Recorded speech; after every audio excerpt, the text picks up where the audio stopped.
नमस्कार, आपके साथ मैं हूं कपिल शर्मा। तो आइए नजर डालते हैं आज की गतिविधियों पर। शुरुआत करेंगे धार जिले से। धार जिला के थाना मनावर में आज दिनांक 24 जून 2024 दिन सोमवार को बस स्टैंड पर धार वाले चाचा की बीज की दुकान पर किसान लियाकत पिता गफ्फार मंसूरी निवासी ग्राम मिर्जापुर खेत में बोनी के लिए मक्का के बीज के लिए दुकान मालिक से बात कर रहा था। किसान मक्का का बीज खरीदने आया था। उसी समय बीज के पैसे देने के लिए जब उसने जेब चेक की तो उसमें रखे 24,000 रुपए गायब थे। जब उसने आसपास देखा तो कुछ नहीं मिला। तब दुकान में लगे सीसीटीवी कैमरे चेक किए गए। उसमें 2 बच्चे उस किसान के पीछे थे और उसमें से एक बच्चा जेब से पैसे निकालते हुए कैमरे में कैद हो गया। उसी समय पास में ही स्थित थाने पर किसान ने रिपोर्ट दर्ज कराई और साथ में सीसीटीवी कैमरे के फुटेज भी उसने थाने पर पेश किए।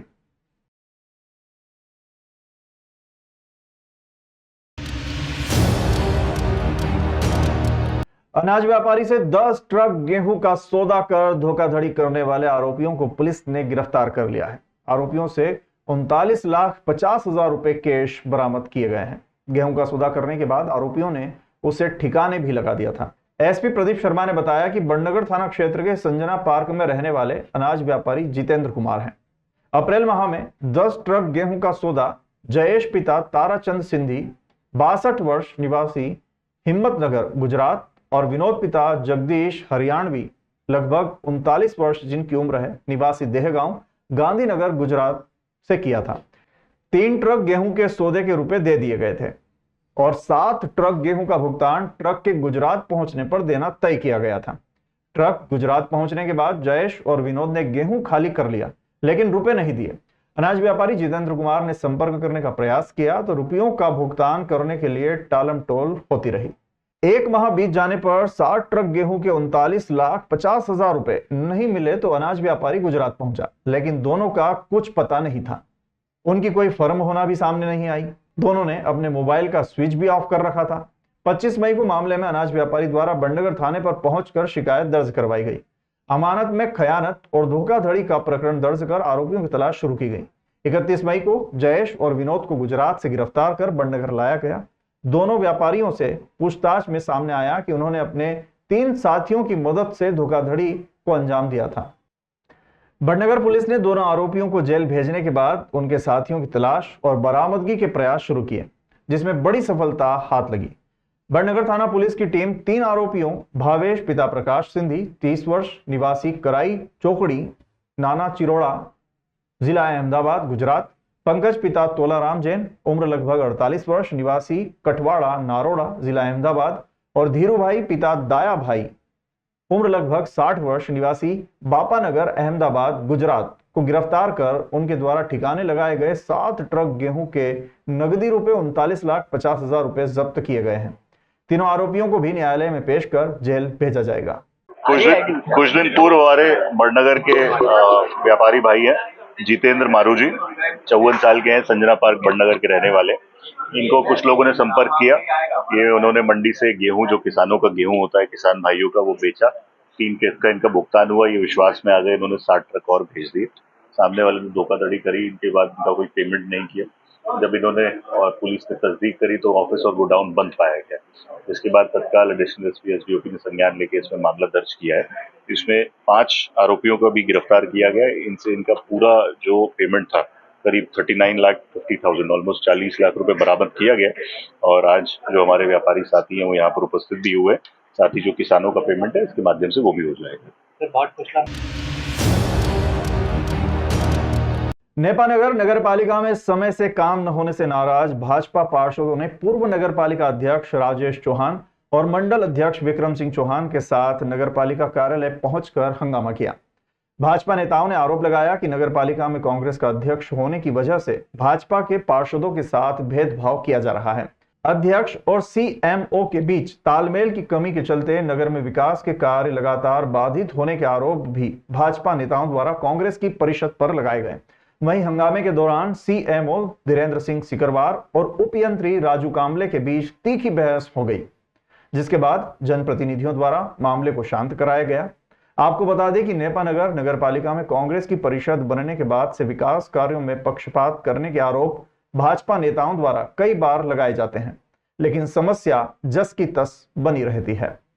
काम का चालू है तो बताओ मेरे को 3 इंजीनियर करो है। हर बात तुम इंजीनियर को ढोलने की कोशिश करते हैं, तरीका चलेगा नहीं। सब बात बोलो जनप्रतिनिधि को। तो लेआउट हमने नहीं दिया, फिर काम तो तुमने चाहते हो मर्जी से काम कर रहा है, आपकी मर्जी से काम कर रहे हैं, लोगों के बीच में बोलो। इंजीनियर में इंजीनियर की ड्यूटी है, हेलो ध्यान रखना। और आपके बाद चलो इंजीनियर को फांसी पे नहीं लटका सकते, इंजीनियर जो गलती करेगा फांसी पे लटका दो।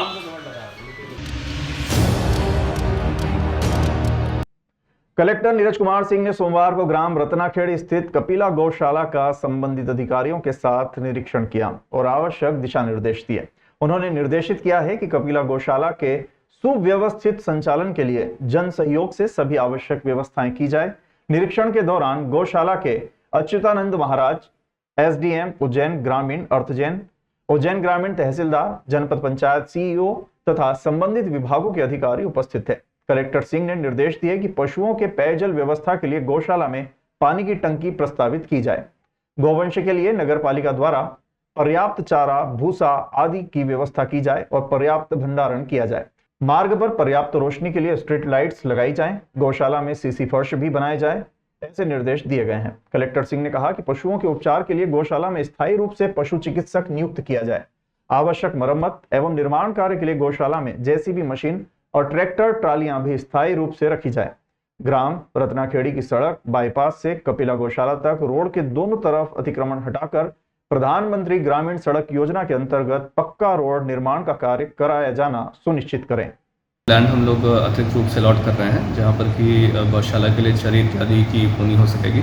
इसके अलावा वहाँ पर पानी की टंकी का निर्माण, वहाँ पर अतिरिक्त चबूतरों का निर्माण कर रहे हैं ताकि और जो गौवंश है उसको वहाँ पर रखा जा सके। उसके आजू बाजू जो तालाब है वहाँ पर वृक्षारोपण इत्यादि लिया जा रहा है। कुल मिलाकर के वहाँ पर जो आधुनिक मशीनों की आवश्यकता है वो टेकअप की जा रही है और गौशाला को हाईटेक बनाने का और बेहतर बनाने का प्रयास किया जा रहा है।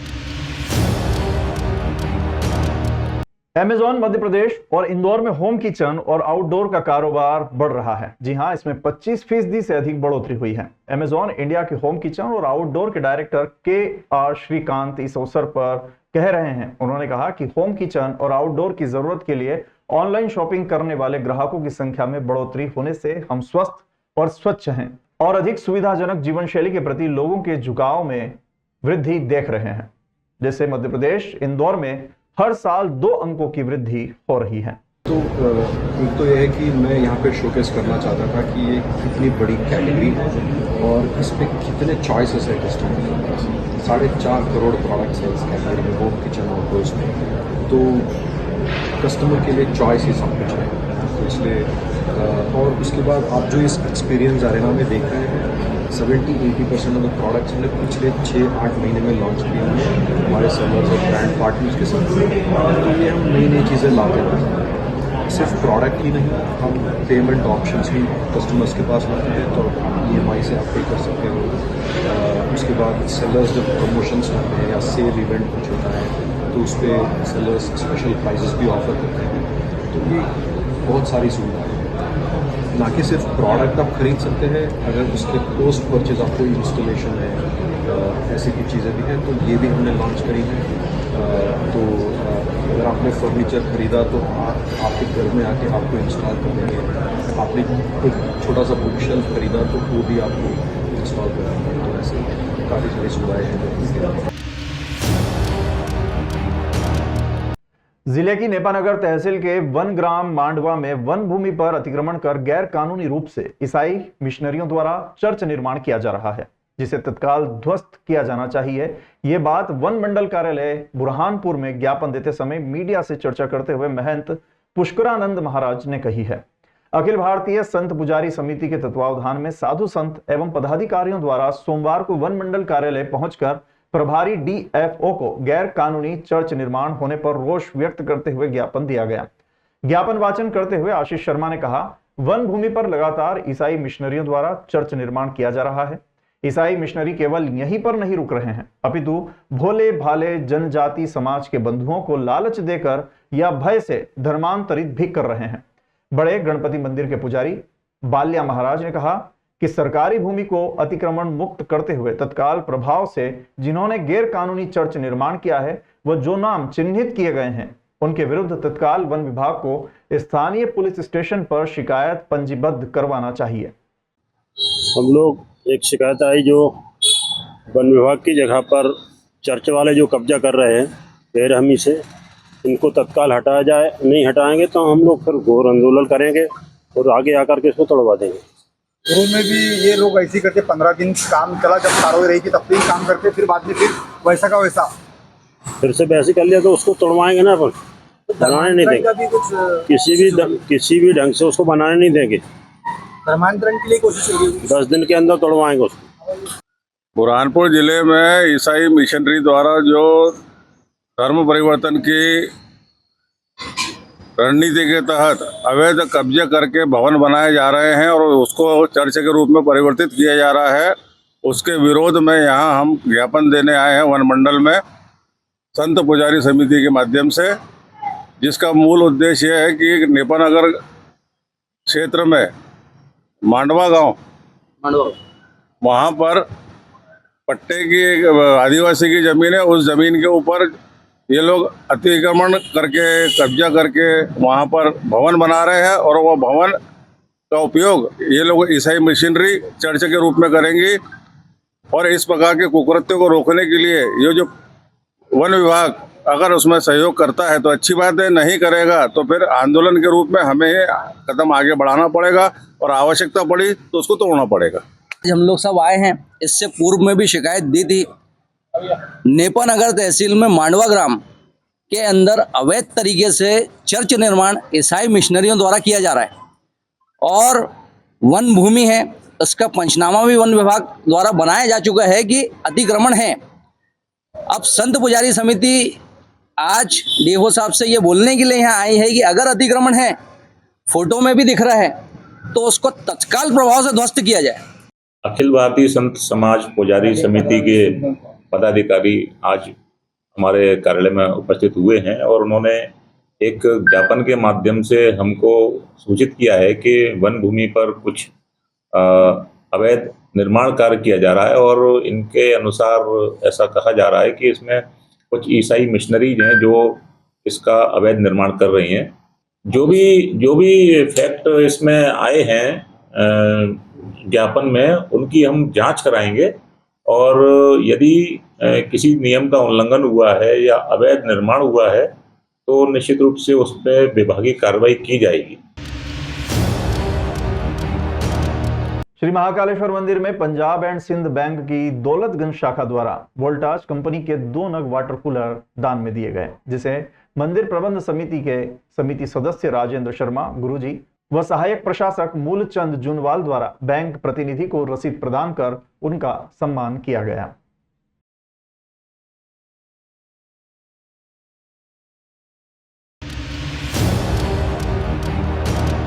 मध्य प्रदेश के विधानसभा अध्यक्ष नरेंद्र सिंह तोमर ने अपने उज्जैन प्रवास के दौरान महाकालेश्वर मंदिर पहुंचकर श्री महाकालेश्वर भगवान के दर्शन किए। पूजन प्रदीप पुजारी द्वारा संपन्न कराया गया। बहुत दर्शन किए, आनंद हुआ सभी लोगों के साथ। तो बाबा से प्रार्थना की हम सबको शक्ति और सामर्थ्य दे, जिससे हम अपने दायित्वों का ईमानदारी से निर्वहन कर सकें। इंदौर में नशे की लत के खिलाफ नारकोटिक्स विभाग इंदौर की जागरूकता रैली में DIG Indore, SP, additional SP व अन्य वरिष्ठ पुलिस अधिकारी और समाज सेवी संगठन शामिल हुए। नशे की लत को छोड़ दो, ये संदेश अपनाना है। नशे की लत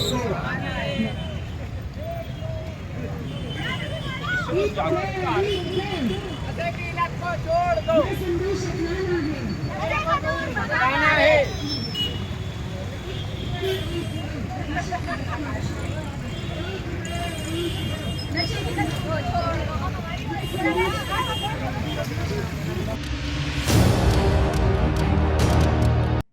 जिले के सुप्रसिद्ध काल भैरव मंदिर में लगातार श्रद्धालुओं की बढ़ती संख्या को देखते हुए कलेक्टर नीरज कुमार सिंह और पुलिस अधीक्षक प्रदीप शर्मा ने मंगलवार सुबह मंदिर का निरीक्षण किया। कलेक्टर और एसपी ने मंदिर परिसर का भ्रमण कर श्रद्धालुओं के आगमन, निर्गमन, पार्किंग आदि व्यवस्थाओं का अवलोकन किया। उन्होंने श्रद्धालुओं की सुविधाओं के लिए व्यवस्थाएं दुरुस्त रखने के निर्देश दिए। कलेक्टर सिंह ने स्मार्ट सिटी को निर्देशित किया है कि श्रद्धालुओं के प्रवेश मार्ग के आसपास के क्षेत्र को व्यवस्थित समतलीकरण किया जाए, लेवलिंग का काम तेजी से पूर्ण कराया जाए, श्रद्धालुओं के चलने के लिए एक मैट बिछाई जाए और वर्षा को ध्यान में रखते हुए वाटर प्रूफ टेंट भी लगाए जाए। मंदिर में पर्याप्त रोशनी के लिए नगर निगम द्वारा स्ट्रीट लाइट लगाई जाए। मंदिर परिसर में स्वच्छता का विशेष ध्यान रखा जाए। लोक निर्माण विभाग द्वारा आवश्यक बैरिकेडिंग की जाए। इस दौरान कलेक्टर सिंह ने काल भैरव मंदिर के लिए प्रस्तावित मास्टर प्लान का भी अवलोकन किया, जिसमें वर्तमान में प्रगतिरत 5 करोड़ की लागत से शेड, रेलिंग एवं अन्य कार्य की जानकारी ली। साथ ही सिंहस्थ 2028 को देखते हुए 50 करोड़ की लागत से प्रस्तावित मंदिर का कायाकल्प, मंदिर निर्माण के लिए रूट डायवर्शन, घाट निर्माण, पार्किंग, फूड प्लाजा, दर्शन व्यवस्था, पेयजल आदि कार्यों के संबंध में आवश्यक दिशा निर्देश दिए। इसलिए बस वहाँ तक जहाँ लगी है रेलिंग रोलर करके उस पर 10 डाल दो तो चली जाएगी। उसके बाद मैट दिखा देंगे, भले ना मैट से चल जाएगा क्या बारिश में, तो मैट से एंटर करेंगे और एग्जिट कहाँ से करेंगे? एग्जिट तो सर वो वाला जो वहाँ से आ रहे कैसे एंटर करेंगे? लेफ्ट में सॉरी लेफ्ट बैरिकेड अपने को बैरिकेड अपने क्यों चाहिए? बैरिकेड तो पीछे अपने जो थे वही क्लीन करने के लिए पूरे एक्चुअली में थे नहीं वहाँ पे, वो हम लोगों ने स्पेस ऐसे बना रखा था कि काम चल जाता था, बट इसमें लगेंगे आगे चलती रहेगी। ये बन जाएगा तो फिर वो आगे दिक्कत नहीं, वो पार्किंग वहाँ से जाके वहाँ पार्क करेंगे, यहाँ से आके तहसील में लगातार अवैध शराब बिक्री करने वालों के खिलाफ आबकारी विभाग की टीम कार्रवाई कर रही है। सोमवार को भी आबकारी विभाग ने मुखबिर की सूचना पर ग्राम बडगारा के एक खेत में बने मकान में अंग्रेजी व देशी शराब की 200 पेटी, जिसकी कीमत 9,27,000 रुपए के आसपास बताई गई है, जब्त की है। साथ ही मौके से एक आरोपी को भी गिरफ्तार किया है। आबकारी विभाग की एसआई वंदना सिंह मौर्य ने बताया कि मुखबिर से सूचना मिली थी कि ग्राम बडगारा में भारी मात्रा में एक खेत पर बने मकान में अवैध रूप से देशी एवं अंग्रेजी शराब रखी हुई है। इसके बाद टीम ग्राम बडगारा स्थित खेत पर पहुंची और मकान पर छापा मारा। टीम को मकान से अंग्रेजी व देशी शराब की 200 पेटी शराब मिली है। साथ ही एक आरोपी घनश्याम पिता पन्ना लाल जायसवाल को भी गिरफ्तार किया गया है।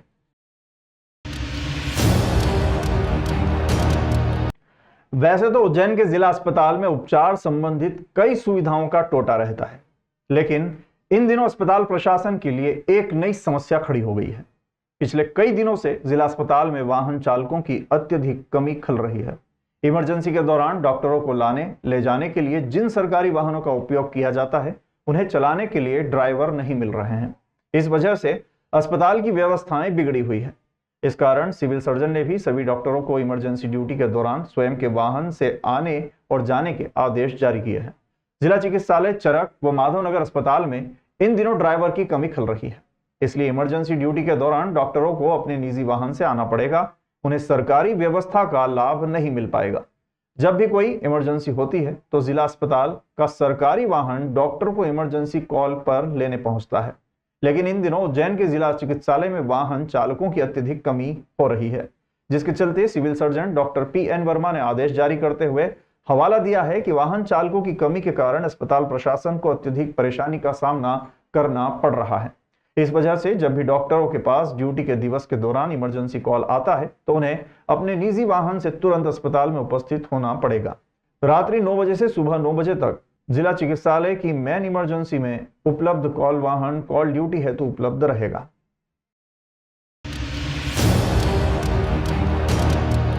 आरटीओ यानी जिला परिवहन विभाग अब दाऊदखेड़ी स्थित नए आरटीओ भवन में लगेगा। विभाग द्वारा इसकी शिफ्टिंग का कार्य चल रहा है। अभी तक करीब कई ट्रकों से सामान भेजा गया है। 1 जुलाई से लोगों को लाइसेंस, वाहन फिटनेस और अन्य दस्तावेज बनवाने के लिए दाऊदखेड़ी जाना पड़ सकता है। भरतपुरी प्रशासनिक क्षेत्र में वर्षों से किराए की बिल्डिंग में पुराना क्षेत्रीय परिवहन कार्यालय संचालित हो रहा है, जिसका हर महीने का किराया लगभग 90,000 से 1 लाख रुपए है। आरटीओ के अधिकारियों की मेहनत के कारण लगभग 10 साल पूर्व इस विभाग को किराए के भवन से मुक्ति मिल गई थी। वर्ष 2014 में 6 करोड़ रुपए क्षेत्रीय परिवहन कार्यालय का निर्माण करने और टेस्टिंग ट्रैक बनाने के लिए स्वीकृत किए गए थे, जिसकी निर्माण एजेंसी लोक निर्माण विभाग की PIU विंग से कराया गया था। इसके बाद से ही नए परिवहन कार्यालय के लिए जिला प्रशासन के साथ विभाग द्वारा करीब 8 से 10 बीघा आवश्यक जमीन की तलाश शुरू कर दी गई थी, लेकिन नए भवन के लिए आवश्यक 8 से 10 बीघा जमीन देरी से मिली। इस कारण प्रोजेक्ट की लागत में लगभग 1 करोड़ 31 लाख का इजाफा हो गया और निर्माण करीब 5 साल अटका रहा।